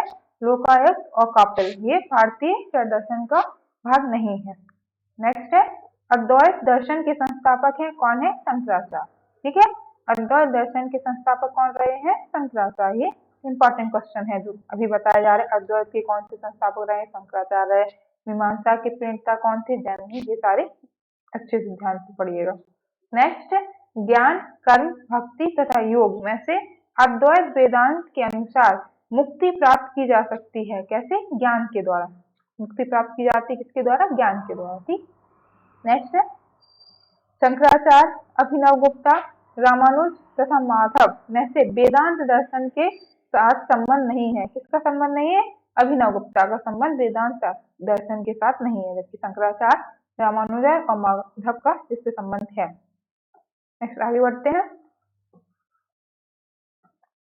सुन लेते हैं संवत्सर और गणना अवधि। ठीक है, विक्रम संवत जो रहा है ये कब रहा है? 58 ईसा पूर्व रहा है। शक संवत्सर कब रहा है? 78 ईस्वी रहा है। गुप्त वाला कब रहा है? 320 ईस्वी रहा है। कली वाला रहा है 3102 ईसा पूर्व। ठीक। नेक्स्ट चलते हैं, सत कथन है। विक्रम संवत 58 ईसा पूर्व से आरंभ हुआ था। शक संवत सन 78 ईसा से प्रारंभ हुआ है। गुप्त संवत सन 319 से आरंभ हुआ है। ठीक। भारत में मुसलमान शासन का युग सन 1192 से शुरू हुआ। ठीक। नेक्स्ट है, पुलकेशन द्वितीय का बादामी शिलालेख शक द्वारा पुलकेशन द्वितीय का बादामी शिलालेख शक वर्ष 465 का दिनांक है। यदि इसे विक्रम संवत में दिनांकित करना हो तो वर्ष होगा 601 अथवा 600। ये में भी क्वेश्चन नहीं आते हैं तो इसको ज्यादा याद पढ़ने की जरूरत नहीं है। आगे बढ़ते हैं। एक चालुक अभिलेख की तिथि अंकन में तक संबंध का वर्ष 556 दिया है, इसका तुल्य वर्ष होगा 634। नेक्स्ट चलते हैं। पुराणों के अनुसार चंद्रवंशीय शासकों का मूल स्थान था प्रतिष्ठानपुर। ठीक है। नेक्स्ट है, मुख्य शासकों की राजधानी थी, क्या थी? कन्नौज। कन्नौज किसके शासकों की राजधानी थी? मुख्य शासकों की। नेक्स्ट चलते हैं। हरिशेर, कलहड़ एवं कालिदास में से वह जिसकी पुस्तकों में हर्ष के समय की सूचनाएं निहित है वह कौन है? कलहड़। ठीक है। हरिशेर, कलहड़ और कालिदास में से वह जिसकी पुस्तकों में हर्ष के समय की सूचनाएं निहित है वह कौन है? कलहड़। नेक्स्ट है, हर्षचरित नामक पुस्तक लिखी है, किसने लिखी है? बाणभट्ट ने। हर्षचरित नामक पुस्तक किसने लिखी है? बाणभट्ट ने। हर्ष के साम्राज्य की राजधानी थी, क्या थी? कन्नौज। हर्ष के साम्राज्य की राजधानी क्या थी? कन्नौज। सम्राट वंश ने अपनी राजधानी थानेश्वर से स्थानांतरित की थी, कहाँ की थी? कन्नौज में। हर्ष जो सम्राट थे उन्होंने अपनी राजधानी को पहले इनकी राजधानी थानेश्वर थी, यहाँ से इन्होंने शिफ्ट करके कहाँ की थी? कन्नौज। आगे चलते हैं।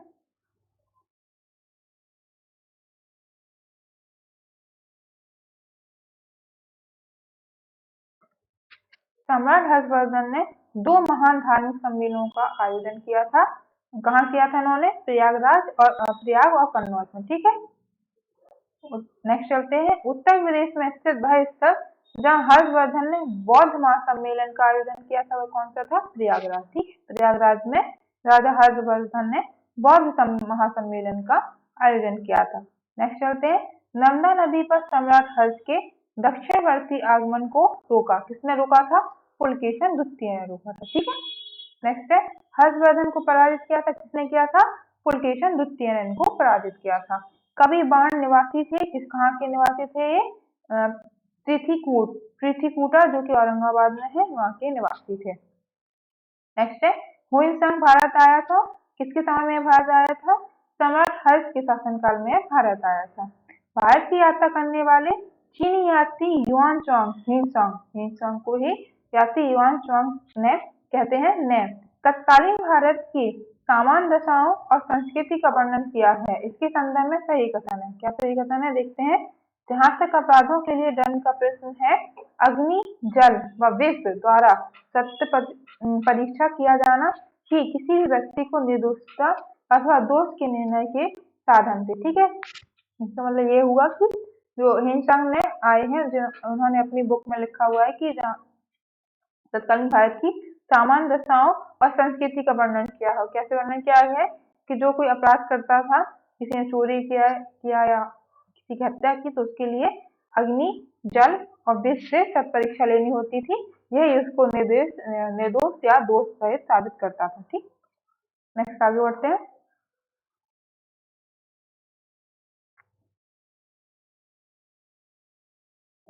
और हिनसंग ने ये भी बताया कि व्यापारियों को नौघाटों और नौकों पर शुल्क देना पड़ता था। ठीक है। नेक्स्ट चलते हैं। हिनसंग की भारत यात्रा के समय सूती कपड़ों के उत्पादन के लिए सबसे प्रसिद्ध नगर था, कौन सा था? मथुरा था। ठीक। नेक्स्ट है, कॉसेज शब्द का प्रयोग किया था, किसके लिए प्रयुक्त हुआ था? कॉसेज शब्द रेशम के लिए प्रयुक्त हुआ था। नेक्स्ट है, चीनी यात्री हिनसंग ने अध्ययन किया था, यात्री हिनसंग ने किसका अध्ययन किया था? नालंदा विश्वविद्यालय में। ठीक है। इन्होंने अध्ययन किया था, कहाँ पे अध्ययन किया था इन्होंने? नालंदा विश्वविद्यालय में। नेक्स्ट है, आदि भारत में हिनसंग को याद करने का मुख्य कारण है, कौन सा कारण है इसका? CU की रचना। इन्होंने एक रचना की है, CU की रचना है, इस वजह से उनको याद किया जाता है। चीनी यात्री जिसने भीनमाल की यात्रा की थी वह कौन था? हिनसंग एक चीनी यात्री था जिसने भीनमाल की यात्रा की थी। नेक्स्ट, चीनी यात्री स्टिंग ने बिहार का भ्रमण किया, लगभग कौन से सन में किया था? 671 अथवा 672 ईस्वी में किया था। ठीक। नेक्स्ट है, चीनी लेखक भारत का उल्लेख करते हैं, कहाँ? इन टू नाम से चीनी उल्लेख भारत का उल्लेख करते हैं, भारत को ये इन टू नाम से बोलते हैं। नेक्स्ट है, नालंदा विश्वविद्यालय के विनाश का कारण क्या था? मुस्लिम आक्रमण। ठीक। भारत में सबसे प्राचीन विहार क्या है? नालंदा। सबसे प्राचीन विहार कहाँ पे स्थित है? नालंदा में है। ठीक। नेक्स्ट आगे बढ़ते हैं।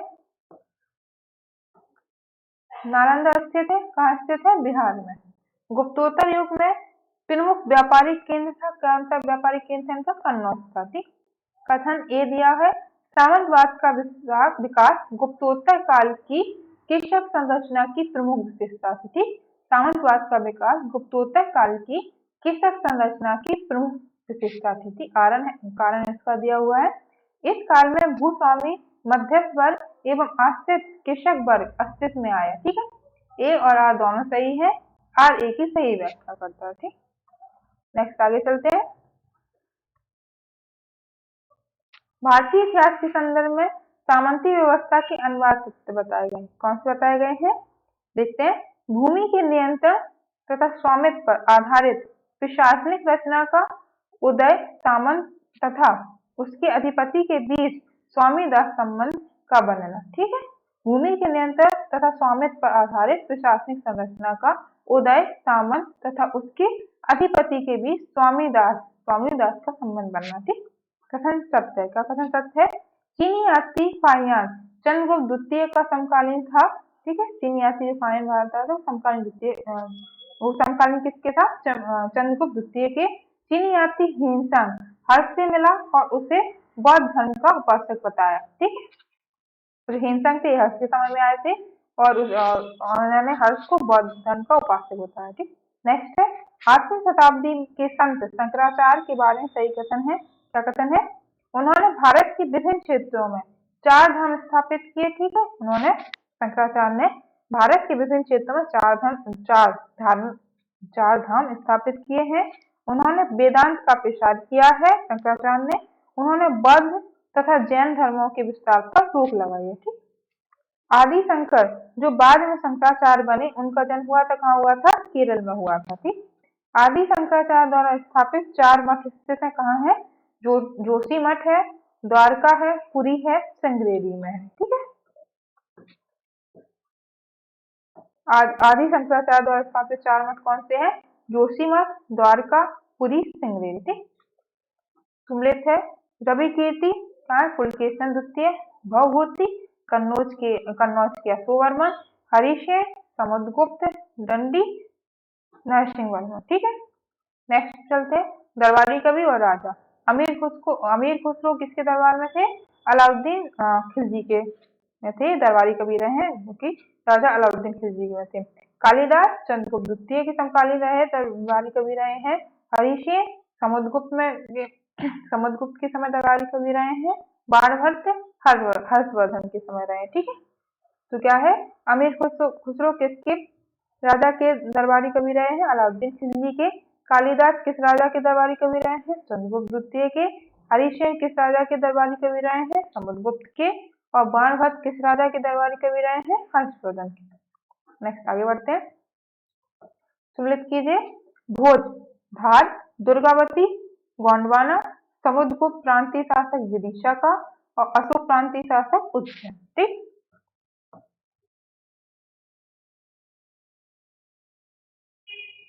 नेक्स्ट देखते हैं।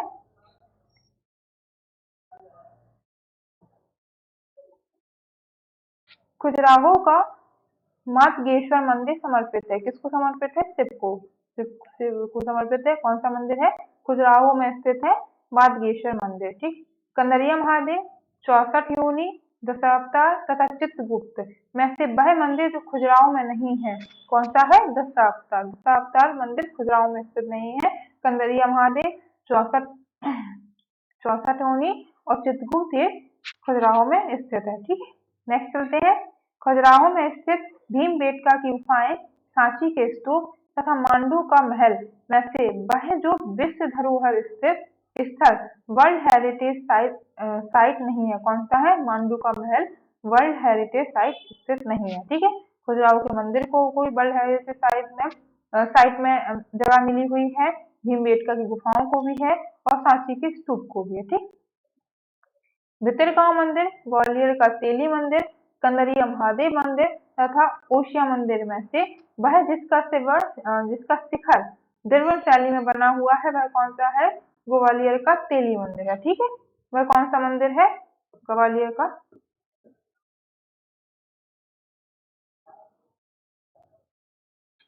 ठीक है, यहाँ से हम गोलकर। नेक्स्ट है हमारा 100 से अधिक बौद्ध गुफाएं हैं, कहाँ है? कन्हेरी केव में है। ठीक, नेक्स्ट है आबू का जैन मंदिर बना है, किससे बना है? संगमरमर से। संगमरमर से क्या बना हुआ है? आबू में जैन मंदिर स्थित है, वही बना हुआ है। नेक्स्ट है भावनगर, माउंट आबू, नासिक तथा उज्जैन नगरों में से वह जिसके निकट पलिताना मंदिर अवस्थित है, वह कौन सा है? भावनगर। ठीक, भावनगर। नेक्स्ट है एलिफेंटा की गुफाएं मुख्यतः इस धर्म के मतावलियों के उपयोग के लिए काट कर बनाई गई थी, शैव धर्म और बौद्ध धर्म की। ठीक है, शैव धर्म और बौद्ध धर्म की। नेक्स्ट है इसका एलिफेंटा के प्रसिद्ध सैल को काटकर बनाए गए मंदिरों का श्रेय दिया जाता है, किसको दिया जाता है? राजपूतों को। क्या है? एलिफेंटा के प्रसिद्ध सैल को काटकर बनाए गए मंदिरों का श्रेय किसको दिया जाता है? राजपूतों को दिया जाता है। ठीक, आगे चलते हैं। ये है अजंता, भांजा, एलिफेंटा तथा एलोरा में से त्रिमूर्ति के लिए विख्यात क्या है? एलिफेंटा। ठीक है, एलिफेंटा विख्यात है त्रिमूर्ति के लिए। नेक्स्ट है प्राचीन भारत में गुप्त काल से संबंधित गुफा चित्रांकन में केवल 2 उदाहरण उपलब्ध हैं। इनमें से एक अजंता की गुफाओं में किया गया चित्रांकन है। गुप्त काल के चित्रांकन का दूसरा अवशेष उपलब्ध है, कहाँ उपलब्ध है? बाघ गुफाओं में। ठीक है, पहला कहाँ इनका उपस्थित है? अजंता की गुफाओं में किया गया है, और दूसरा कहाँ है? बाघ गुफाओं में। ठीक, नेक्स्ट चलते हैं एलोरा के गुहा मंदिर संबंधित है। एलोरा के गुहा मंदिर किससे संबंधित है? हिंदू, बौद्ध, जैन। ठीक, तीनों से संबंधित है। नेक्स्ट है एलोरा में गुफाएं और शैलकृत मंदिर हैं, कहाँ है? हिंदुओं, बौद्धों और जैनों के। ठीक है, एलोरा में गुफाएं और शैलकृत मंदिर है, वो किसके से संबंधित है? हिंदुओं से भी है, बौद्धों से भी और जैनों के भी है। ठीक, बौद्ध, हिंदू एवं जैन शैलकृत गुहाएं एक साथ विद्यमान है, कहाँ पर है? एलोरा में है। ठीक, नेक्स्ट है पश्चिमी भारत के प्राचीनतम शैलकृत गुफाएं हैं, कहाँ पर है? नासिक, एलोरा, अजंता में। ठीक है, पश्चिमी भारत में प्राचीनतम शैलकृत गुफाएं कहाँ है? नासिक में है, एलोरा है, अजंता है। ठीक, नेक्स्ट है एलिफेंटा, नालंदा, अजंता तथा खजुराहो में से बौद्ध गुफा मंदिरों के लिए प्रसिद्ध है, क्या प्रसिद्ध है? बौद्ध गुफा मंदिरों के लिए अजंता प्रसिद्ध है। ठीक, नेक्स्ट आगे बढ़ते हैं। सॉरी,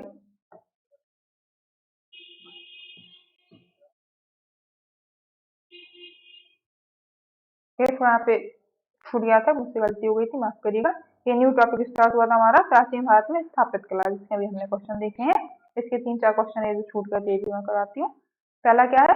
खजुराहो का कनरिया महादेव मंदिर बनवाया था, किसने बनवाया था? चंदेल ने। ठीक है, खजुराहो के मंदिर संबंधित है हिंदू धर्म और जैन धर्म से। खजुराहो स्थित मंदिरों का निर्माण करवाया था, किसने कराया था? चंदेल वंश के राजाओं ने। चलिए फ्रेंड्स, तो आज यहीं तक रहने देते हैं। बाकी नेक्स्ट हम कल यहीं से स्टार्ट करेंगे। ठीक है, तो ये जितना पढ़ाया गया है इसको आप पढ़ लीजिएगा, अच्छे से याद करिएगा, इससे क्वेश्चन आते ही हैं। धन्यवाद आज के लिए। बाकी चैनल को लाइक शेयर सब्सक्राइब जरूर करिएगा अगर आपको वीडियो अच्छी लगी तो। थैंक यू, धन्यवाद।